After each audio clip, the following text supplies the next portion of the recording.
Hello, everybody, and happy 2023 to you. This is S. Anthony Thomas. This is the S. Anthony Thomas Show, and it's the first show of the new season, 2023, because I do seasons. My seasons begin in January of the particular year, so this is the new season, and I want to say thank you for coming back. Thank you for wanting me back. Thank you for missing me, and let's just get right into it. 2023 has began. It began. In my other podcast, I said it was okay to lie about your New Year's resolutions to yourself and to other people. And I truly believe that. I'm not going to rehash that. You just go listen to that podcast. I want to talk to something else about something else in this particular show. It's 2023, and I'm saying right now, everybody should make this the year of not helping people do crap. Yeah, I said it. I know what you're thinking. Hey, man, you're a nice guy. You always help people. How are you going to say that 2023 is going to be the year where you decide not to help people do crap? What, do you not hear me? You got earphones on. You're listening in your car. You're running on the treadmill. You got your earbuds in. I just said it and I'll say it again. 2023 is the year to not help people do crap. Okay, I'm saying that a little bit tongue-in-cheek because of something that's happened to me recently and something that's been happening to me something that happened today. Now, because I'm a podcaster and I'm a comedian, obviously my hours are different than people that work 9-to-5 jobs, okay? Which means there are times during the course of the day where I'm free to do some stuff for people. And the only problem with that is if you make yourself too available, all of a sudden, these little errands that people should be doing for themselves all of a sudden become your job.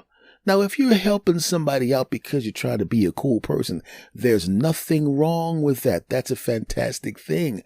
But there comes a point in the evolution of your errands that you start to notice that the people have now started treating you not like a relative or a friend who's helping out, but like an employee that they don't really respect too much. How can you tell the difference? I'll put it to you this way. Do the same errand for someone and see how bright and shiny they are when you make them aware that the thing has been completed, right? If you've been married, if you live with someone, you know what it's like when everything kind of levels out, right? Remember, you would go to the house or come home if you live with the person and they drop what they're doing and they walk up and they slob you down, kiss all up on you, hug up on you, rub on stuff. You know, they're happy to see you. Yay. If you have kids, hey, dad's home, mom's home, yay. They come running up to you. They're all happy. They jump all up on you. Hey, dad, give me a hug, dad. Hey, dad, let's play, dad. And then right around when the kids hit around double digits, 10 or 11, even 12, right around that time, they don't even look up when you walk in the house. They may say, hey, dad, but they'll say, hey, dad, after you said hello to them, right? They don't even look up. It's even like a, hey, dad. Hey, dad, it's gonna... Yeah. Whatever, mom, yeah. You know what I'm talking about. And they talk about the dog is your man's best friend. Yeah, there was a point in time when the dog would run up to you and greet you when you come into the house. But even the dog is looking at you like, blah, blah, blah, punk. You're the one that went and bought an automatic waterer and an automatic dog feeder. So I got this machine right here that if I hit my paw on this button, the food pops out. If I hit my paw on this button, the water pops out. So quite frankly, the only time I care about you is the one time or a couple of times a month when you reload this thing. And quite frankly, I'm a dog. I'm not aware of the fact that you reload the thing. I just know that it's almost empty. And the next day I wake up and I come in and it's full. So quite frankly, I don't even associate you with putting the food in this dog feeder. So quite frankly, if I had a middle finger, and I don't because I'm a dog, I would put it up right now because I'm not aware of the fact that you pay all the bills. I'm going to go back to licking parts of my body that you wish you could lick on yourself, but you can't because I'm a dog and you're not. Slurp, slurp. Yeah, I said it. Right? That's when you know everything is leveled out in the home. It's not like your family doesn't love you anymore. Your wife still loves you. Your kids still love you. The dog even loves you. But it's not all exciting when you come back, because guess what? You're going to do it 364 more times, punk. No one cares. Shut up. And it's the same thing when you start doing errands for somebody. Oh, thank you for going shopping, Billy. Thank you all. You saved me so much time. Oh, thank you. That's the first time, the second time, the third time, the sixth time. Yo, man, what took you so long? As soon as they go from, hey, to yo, man, what took you so long? Or they start complaining about the crap you brought back from the supermarket. Hey, this is not the apple juice I normally get. Yeah, well, they don't really have it anymore. Is there any other stores in the area where you can find it? Now, all of a sudden, you have to go not only to the supermarket to get the freaking crap of this punk. Now, all of a sudden, they expect you to go on some kind of scavenger hunt because they want a different type of apple juice. Well, guess what, sucker? Apples are apples, okay? And just remember, I could all of a sudden not be available, and then you're going to have to go shopping for your own food, because not only do I take my time to get your food, I don't even get any of the food, and you definitely don't give me any gas money, and you don't even say thank you anymore with your, oh, I want to curse right now. That didn't hit close to home at all. Right? So you know what I'm talking about when you run errands for people. And I ran an errand for someone very recently. And how recently? Earlier today. And if you think it's a pain in the neck, like I just described going to the supermarket for somebody, think about the level of buttocks pain that comes from going to get medicine for someone. Now, I had some uncles that were sick for a long period of time, and I helped care for them with my other uncle, and obviously the family and all of that kind of stuff. But I was primarily the one that would go get their medicines and all that kind of stuff. And it was cool because it was like a regular pharmacy, like a Rite Aid or a CVS or whatever, Walgreens, whatever. And after a while, if you keep going back to the same pharmacy, you get to know and befriend the pharmacy staff. The pharmacist recognizes your voice on the phone. Hey, it's Anthony. What's going on? Which one are you getting the medicine for this time? Well, it's this particular one. Oh, okay. All right. I'll have it right for the front desk when you come in. And you show up and he or she's not even there, but the assistant, are you S. Anthony? Yeah. Yeah. Whatever. Frankie said that here's the thing for you. Well, thanks. Like he didn't have to do that. That's not really part of his job, but he knows me. He likes me and he helps me out. You know, sometimes when you go to a pharmacy, if you run out of medicine, they have the ability to give you samples of that exact medicine that they can give you. Like, say for the sake of argument, it'll take 3 days for your medicine to come. In some instances, I have some samples of that medicine and I can give you these 3. No, it's on the house. You take these 3 things. And I've seen that happen. I'm not going to say it happened to me because I don't want to get anybody in trouble. Moving on, I might cut that part out. Shut up. Back to the story. Right? This was a little bit different. I was not going into a pharmacy where I knew the pharmacist and I knew the assistant. No, I was going to the hospital to pick up medicine. And that was not the part that I did. That was not the part that bothered me the most. It was a little annoying because, of course, they're not going to give me the money back for the parking, rotten, stinking. Moving on. But I didn't notice when I looked at the pill bottle, and I don't think they noticed when they handed me the pill bottle. I don't think they knew, but there was, goodness gracious, zero refills. Now I would like to say this to the medical industry.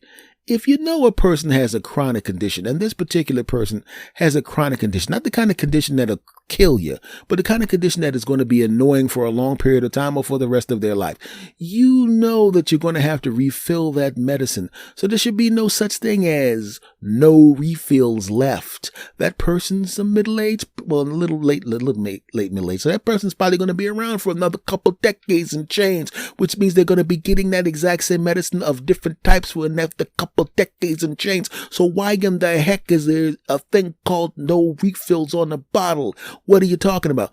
well, the medicine was going to expire. Their medicine's not going to expire because this particular person has to take the medicine every single freaking day. So how is it going to expire when it's going to be used up? It won't expire. What is the deal with this refill crap? Because if you have to do refills, it's almost like starting all over again. If your doctor's not there. Oh, did I mention the fact that this person's doctor was on maternity leave and they hired some new doctors who didn't know this particular person? So I walk in and I'm not even that person, and I'm trying to get refills on medicine for somebody that ain't even me.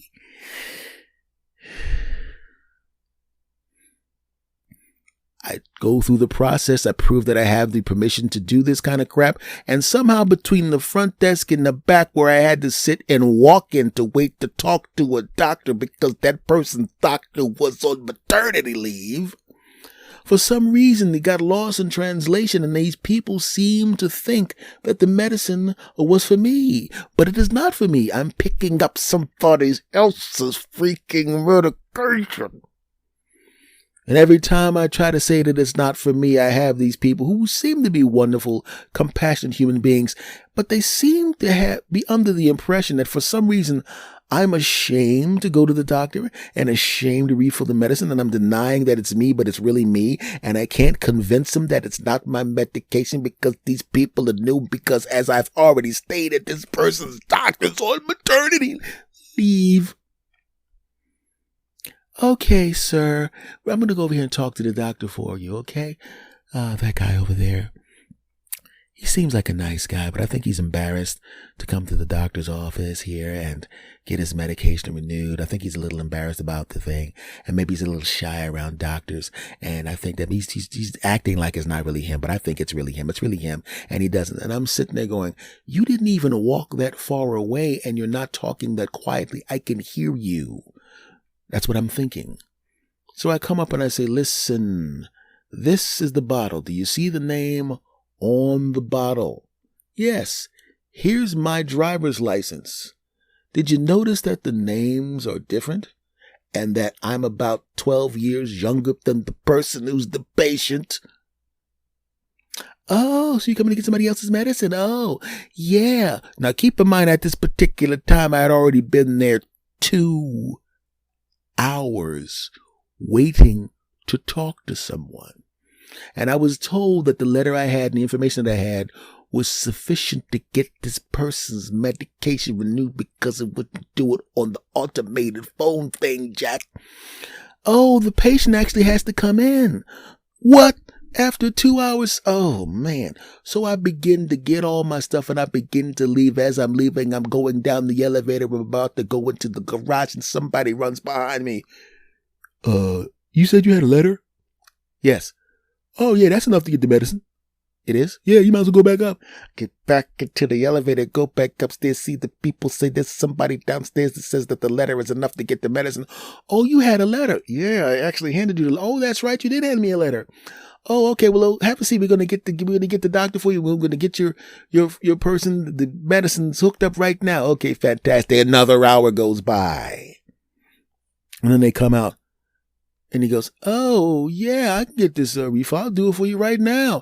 He gets that little cart that they want around that has the wheels on it. I can do it from this cart right here. This has access to the records. Hold on. Yeah. Oh, man, you should have come to me, man. I could have just done this for you in about 5 minutes. Really? So I did not have to spend 3 hours of my precious day sitting in this place waiting for some medicine, huh? Which is kind of, and on the outside, I'm trying to laugh it off. Oh, that's interesting. I definitely didn't have anything I needed to do for myself in the 3 hours that I spent here. Oh, what a funny story I'm going to have to tell my kids one day. Well, thank you very much. I'm going to leave now. Yeah, just tell them to come and pick the medicine up and tomorrow morning. That's fantastic. I go and I get in the car. Hello? Yeah, man. Yeah, I got your medicine. Ooh, you just calling me? It's like 3 hours, man. Yeah, it took me that long. Why did it take you that long? Hey, remember, you should just walk up to that dude with the cart. He could have done it in 5 minutes. Oh, really? How come he didn't tell me that beforehand? Oh, yeah. Needless to say, he doesn't realize how close he's coming to going to back to that hospital, not to pick up his medicine, but from foot and buttocks trauma. And that's how I spent my day today. And that's why I jokingly said the year 2023 is the don't help anybody out with crap year. But I know if you're like me, and I'm pretty sure we're similar, you're nice people. And you're going to help somebody in 2023. And I was just venting because, of course, as I've already been doing for decades, I'm going to help people. But it's nice to vent, isn't it? Thanks for coming back, my friends. This is episode number 140 of the S. Anthony Thomas Show. This is the first episode of the new season. Much love to you. Keep listening to this feed because I will probably be doing Tuesdays and Thursdays. And very soon I'm going to start mixing in some video podcasts. So make sure you subscribe to this podcast, my friend. Tell a friend to tell a friend. Make sure you keep checking the feed. Like I said, I will be here. I'm planning on being here Tuesdays and Thursdays. Much love to you all. Subscribe. Rate and review, and I will see you next time. In this case, next time means Thursday. And today's Tuesday. Much love to you. Take care.